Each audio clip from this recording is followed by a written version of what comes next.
Nesse vídeo vamos falar sobre os capítulos 16 e 17 de 2 Samuel. Muito interessante você observar as diferentes pessoas que encontraram com Davi na sua saída. Já falamos sobre o Itai, que era o chefe dos 600 lá, sobre os sacerdotes, sobre Uzai, que Davi mandou de volta, mas não comentamos sobre Ziba. Ziba era o servo de Saul, que Davi tinha mandado ele cuidar das terras de Saul a favor de Mefibosete, o filho de Jonatas, para cumprir a aliança que Davi tinha feito com Jonatas. E Ziba faz o seguinte, ele vai lá e traz mantimento e traz coisa para Davi e fala que Mefibosete ficou lá e não quis ir porque acha que agora vai ser o reino que é bem feito para Davi, coisa assim. Ele fala mal de Mefibosete. E Davi acredita nele e fala que as terras vão voltar para ele, vai ser para ele. Depois você vai ver como é que isso termina. E nós vemos esse personagem Simei. Para variar, o cara é benjamita. Benjamim produz tanta gente, quase não tem outra tribo que produz as pessoas aqui. E Simei vai lá e esconjura Davi, e xinga Davi, e usa o nome de Deus no meio, e fala, Deus está te castigando por sua casa sanguinária, porque você acabou com a casa de Saul. Era mentira, não era verdade. E ele então estava pegando alguns fatos que Davi estava saindo em desgraça e estava perdendo o reino, isso eram fatos, e ele pega esses fatos e interpreta eles de um jeito diferente e diz que Deus está castigando ele. E Simei só fez isso, sabe por quê? Porque ele pensava que Davi nunca mais ia voltar a reinar e vai pegar o cara na descida, vai pegar o cara na desgraça. Então, nossa pergunta no último vídeo era isso: como é que você deve ouvir? Como é que você sabe escolher as palavras de quem você ouve quando você está em crise? Davi não deveria ouvir as palavras de Simei e acreditar nelas, não. Ele estava sendo castigado, mas não porque estava reinando no lugar de Saul. Ele estava sendo castigado por causa do pecado dele com Absalão, e não quer dizer que ele nunca mais ia voltar ao reino.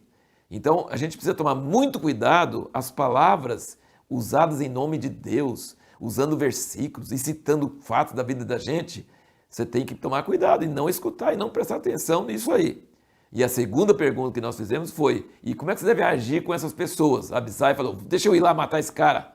Facinho matar ele, vou lá matar ele. Davi fala, de jeito nenhum, meu próprio filho está contra mim, eu vou contra um homem que está me xingando, vai que Deus está mandando ele me castigar e vai que Deus vai ter dó de mim.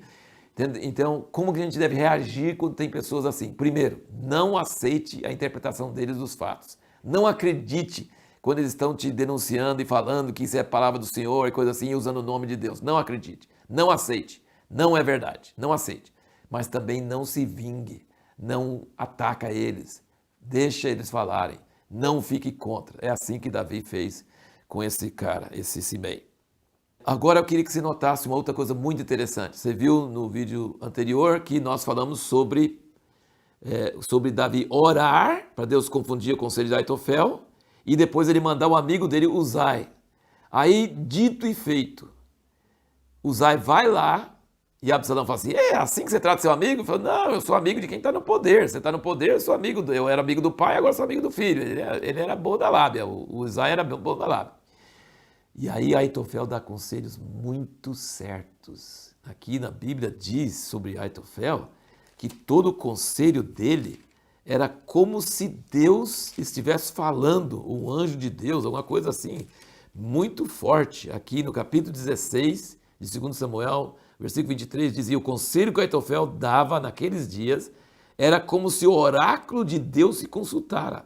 Tal era todo o conselho de Aitofel, tanto para com Davi como para Absalão.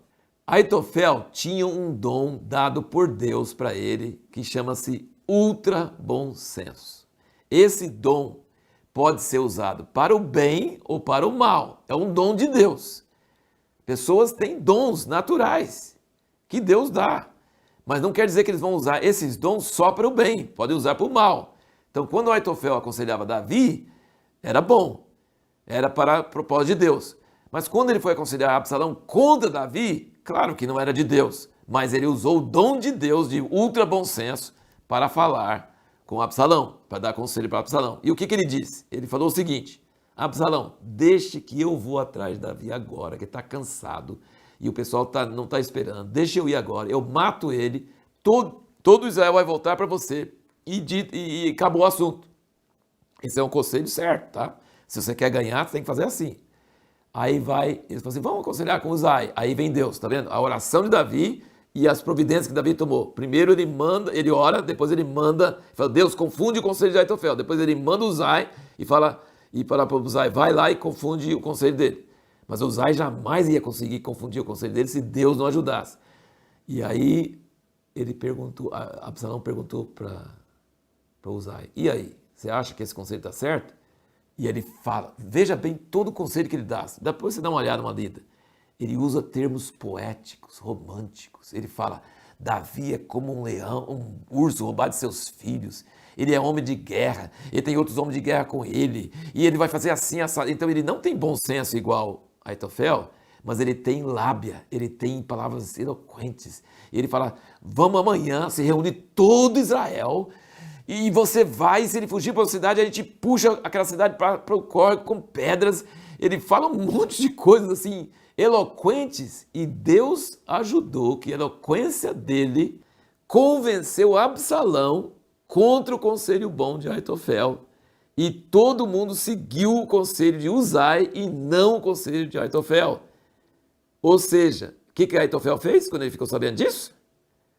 Ele via o fim desde o início. Esse é o dom que nasceu com ele, ultra bom senso.